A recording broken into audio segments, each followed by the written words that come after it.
This is pre-calculus section 2.1 on graphing quadratic functions. And to begin with, we're going to compare quadratics with other kinds of functions. The first one is if f of x equals c, that's like saying y equals some number, y equals 5, y equals negative 11, something along those lines. That type of graph would just be a horizontal line that is a constant function. If the largest exponent you have is x to the first, y equals mx plus b, that is going to be a line. M is your slope, 0 comma b is your y-intercept. It might look something kind of like this. It could have a positive slope, it could have a negative slope. But what we were focusing on in this section is the quadratic, when your largest exponent is x squared. A is the coefficient in front of x squared, b is the coefficient in front of x, and then c is the number added at the end. When you have a quadratic like this, the shape of the graph is going to be a parabola. The parabola could be opening down. The parabola could be opening up. It depends on the values, and we'll look into how to predict what's going to happen and tell some more details as we go through this lesson.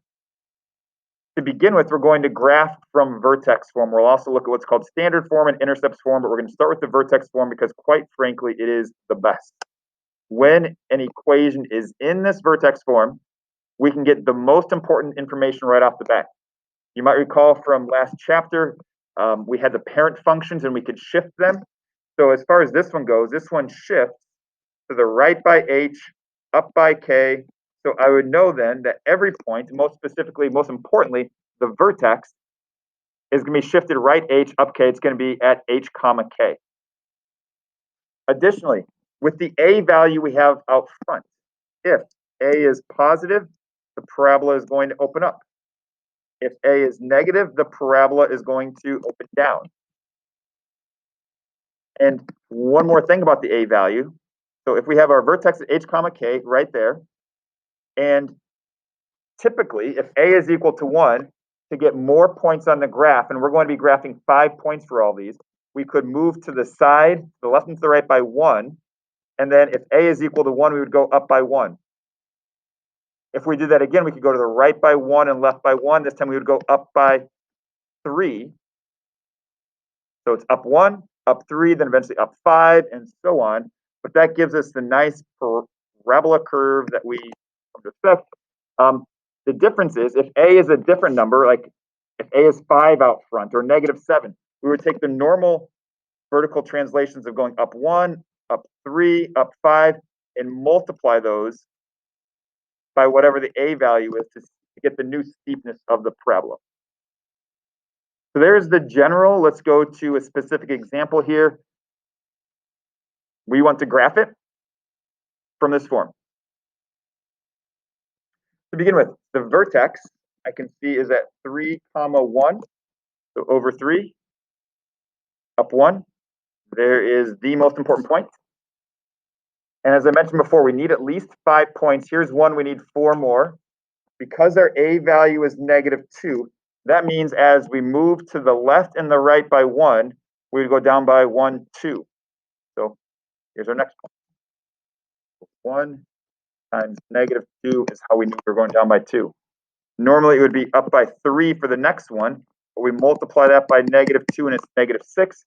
So if we go to the side by 1 more, we have to go down by 1, 2, 3, 4, 5, 6.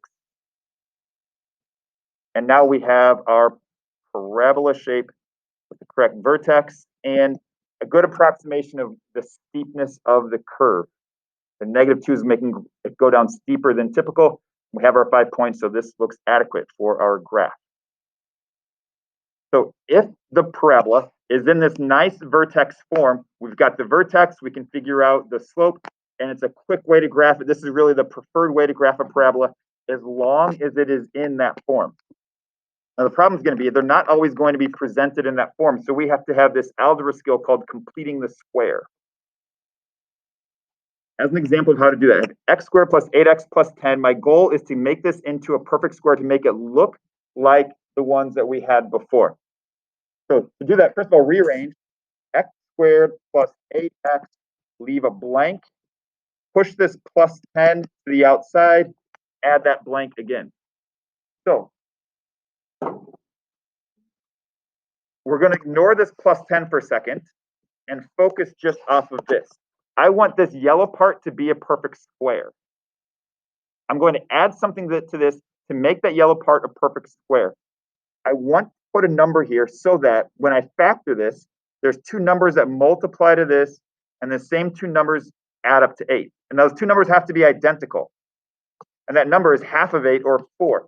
4 squared is 16. We're going to add 16 right here. So look at that. What two numbers multiply to 16? And those same two numbers add up to 8. It would be 4 and 4. So the way this yellow would factor would be x plus 4 squared. Great. We have this into a perfect square. The issue, though, is we have algebra to consider. If this was an equation, we'd add 16 to one side and add 16 to the other. There's no side of the equation here, so we can't really do that. Instead, we have this balancing act. Since we added 16 to this expression, we're simultaneously going to subtract 16.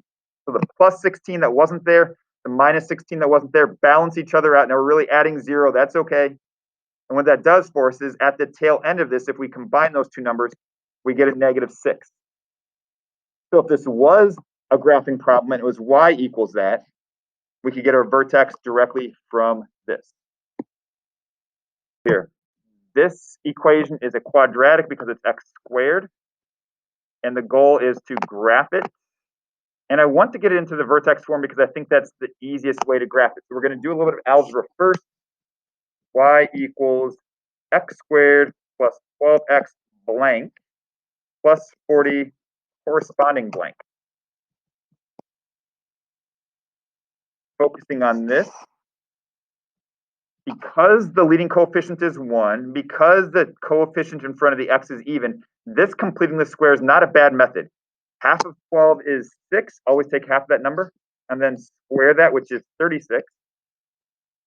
And simultaneously subtract 36 to keep it even, keep it honest, to keep it balanced. Now the yellow, 6 times 6, 6 plus 6 is x plus 6 squared. 40 minus 36 is plus 4. So y equals this equation.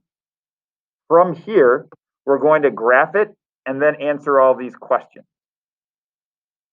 To begin with, I now know that the vertex must be at -6, 4. -1, 2, 3, 4, 5, 6, up 1, 2, 3, 4. There's our point. The a value, since there's nothing in front of this, is 1, so it's the standard. Go to the side by 1, go up by 1. Go to the side by 1 again, go up 1, 2, 3. So up 3, up 3. Here is our nice parabola. As far as the questions go, first of all, for the domain are the x values. So it's going to go all the way to the left. It's going to go all the way to the right. So the domain is going to be -infinity to infinity. For the range, the y values, the lowest it goes is to the y value of 4, and then it keeps going up. So our range is going to be 4 to infinity. Decreasing, so as I start tracing this graph from left to right, the graph is decreasing, decreasing, decreasing, decreasing, decreasing until you get to this low spot, decreasing on the interval of the x values from -infinity until we get to the x value of -6, which is where the vertex is at. At -6, it's neither decreasing nor increasing, so parentheses. For the increasing part, starts increasing right here all the way to infinity. So our decreasing section is -6 to +infinity. Even odd or neither, we can tell from a couple of reasons. If you plug -x into the original equation, it doesn't come out to be exactly the same, nor is it exactly the opposite. So I'm thinking it's neither. It's not symmetric across the y-axis, so I know it's not even. It's not symmetric across the line y equals x, so it's not odd. This is going to be neither even nor odd. No big deal, just neither of them. The axis of symmetry is the vertical line that splits it in half, goes right through the vertex, and then keeps on going. So the equation of this axis of symmetry is x equals -6. No coincidence that it's the same x value as our vertex, which we found right away at -6, 4. So lots of questions, and there's our graph. All right, next question. There is no graph for this one. Instead, we're just asked to find the vertex and tell whether or not it opens up or down. So I look at it right away. I'm going to answer the easier question because A is positive. I know it's going to go up. So great, that's done. The vertex will take a little bit more work. And I really don't want to do the completing the square to get it into vertex form because of two reasons. One, there's a number in front of x squared. And also because there is an odd number in front of x. Both of those things put together means if I try to do completing the square, I could do it, but I have to deal with a lot of fractions, and I really don't want to do that. Instead, to recall back into algebra 1, if y equals ax squared plus bx plus c, to find the x value of the vertex, we can use this simple little formula of opposite of b over 2a. It's no coincidence that that negative b over 2a is also visible in the quadratic formula. This is the entire quadratic formula. If we get rid of the discriminant at the end, we get that same negative b over 2a. So for this one, negative b would be negative 5. 2 times a is 4, so there is the x value of our vertex. And the reason why I don't particularly care for this negative b over 2a method, although I can find the x value very quickly, is that now we have to take this, run it through the equation in order to get the y value. We're going to plug that in for x in the original equation. So y equals 2 times negative 5 fourths squared plus 5 times negative 5 fourths minus 7. Order of operations, I'll square first. So this squared is 25 over 16. 25 over 16 times 2 is 50 over 16. Multiply those, that's negative 25 over 4, and then minus 7. All right, I'm going to try to do this without a calculator. 50 over 16 would be 25 over 8. Common denominator between those three terms is 8. So 25 over 8 minus 50 over 8 minus, make that 56 over 8. And then if we subtract this minus that, that's negative 25 over 8 minus 56 would make it negative 81 over 8. Rather unpleasant looking number, but that is the correct vertex for this one.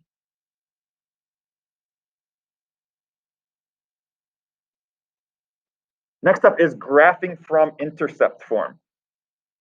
So we had the vertex form, which is really the preferred method. If it's in standard form, we can do negative b over 2a to help us get the x value of the vertex. The downside to that is then we have a lot more arithmetic to do with finding the y value of that vertex, and it's not the preferred method. This would probably be my second preferred method if I can get it factored.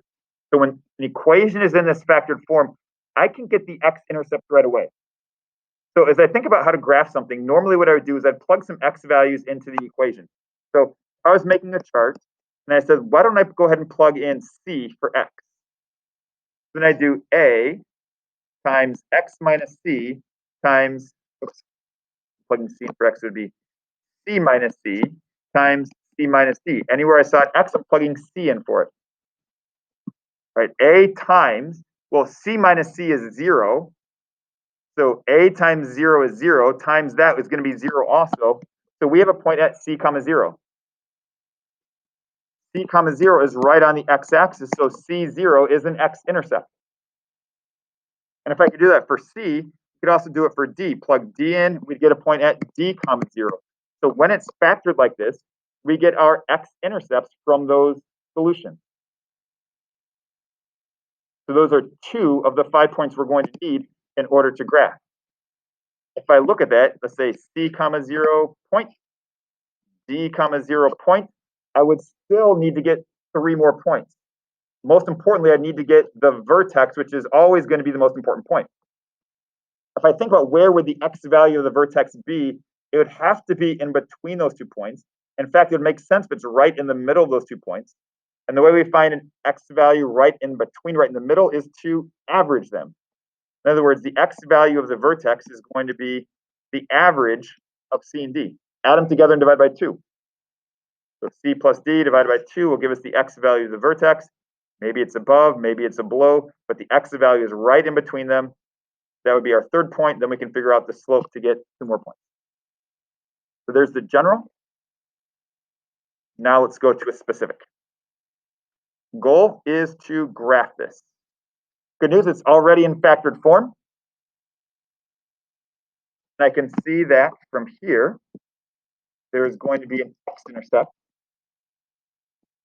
at 5, 0, and negative 1, 0. I need 5 points. 2 of them were just handed to me. 1, 2, 3, 4, 5, 0, negative 1, 0, 2 points. For the vertex, we're going to add those x values together. 5 plus negative 1 is 4. 4 divided by 2 is 2. So an x value of 2, we're going to be right in the middle. To find the y value, we're going to plug 2 into the original equation. So plug it in. 2 times 2 minus 5 times 2 plus 1. That's 2 times negative 3 times positive 3. Multiply all that. We get the rather large x value of negative 18.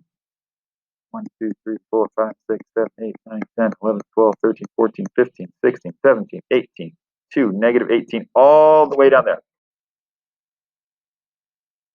All right, that's 3 points. To get the final 2 points, to get the fourth and fifth point, go to the side by 1 and go up by 2. We have a 2 out front. That's where the 2 is going to be important. So right 1 up 2, left 1 up 2. Now we have a total of 5 points. I could do it again, go right by 1 and up by 6. Normally it's up 3, but 3 times is 2 means we go up by 6. And eventually we'd connect with the x-intercepts that are already up there. But this is enough detail. There's our 5 points to give us the graph for this one.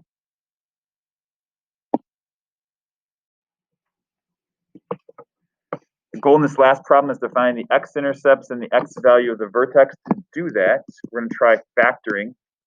And because it's 2x squared, I know this is going to be 2x and x. It has to multiply to a negative 12. So I can try some combinations of things that multiply to 12, like 12 and 1, or 1 and 12, 2 and 6, 6 and 2, 3 and 4, 4 and 3. I'm going to start off with 3 and 4 because I kind of had an idea about this one. 3 times x is 3x. 2x times 4 is 8x. And in order to get a negative 12, one of these has to be negative. It's that one. So now when we multiply, we have negative 3x, positive 8x, add these together, it's 5x. So there it is, factored. Great, all factored. Vertex, or excuse me, x-intercepts would then be at 3 halves, comma 0, and at negative 4, comma 0. So there's our x-intercepts. For the x value of the vertex, we have to add those together and divide by 2, average them. So that's 3 halves minus 8 halves, which would give us negative 5 halves over 2. I don't like this fraction over another number. I don't like the mixed fraction idea. So if I multiplied by 1/2, get it out of the denominator, times 1/2 up there also, multiply that out, and I get negative 5/4. And that is the x value of the vertex. We can plug it in to get the y value of the vertex, but let's just say that's the important part. In closing here, when you have a parabola, the absolute maximum point or the absolute minimum point right here will occur at the vertex. So the vertex will yield either a max or min. That also is linked to the idea of increasing or decreasing.